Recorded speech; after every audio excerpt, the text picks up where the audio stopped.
આ દરમિયાન એક સીસીટીવી ફૂટેજમાં એક માણસ નજરે પડે છે।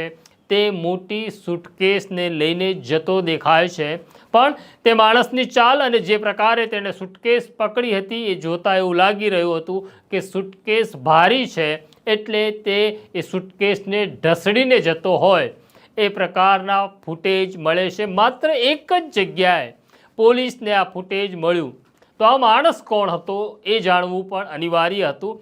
એક તરફ આ મહિલા કોણ છે તેની ઓળખ થઈ નહોતી, બીજી તરફ આ માણસ જે સુટકેસ લઈને જઈ રહ્યો છે તે કોણ છે અને તે માણસને અને આ બેગ મળી જેમાં લાશ હતી એને કોઈ સંબંધ છે કે નહીં તે જાણવું પણ અનિવાર્ય હતું। એક વખત મહિલાનો ફોટો આવી ગયા પછી જે સીસીટીવી ફૂટેજમાં જે માણસ દેખાય છે તેનો ફોટોગ્રાફ લઈ ફરી ટીમો કોસંબા તરસાડી વિસ્તારમાં ફરી રહી હતી કે આ માણસને કોઈએ જોયો છે, તો કોઈએ જ આ માણસને જોયો નહોતો કે કોઈ ઓળખતું નહોતું। એટલે એક નવી ટીમનું ગઠન થાય છે અને નવી ટીમને સૂચના આપવામાં આવે છે કે આસપાસના વિસ્તારમાં હવે જેને તપાસ કરો કે કોઈ માણસ ગાયબ છે, જો ગાયબ હોય તો તે શંકાના દાયરામાં આવશે અને એ વિસ્તારમાં ફરી ટીમો રવાના થાય છે।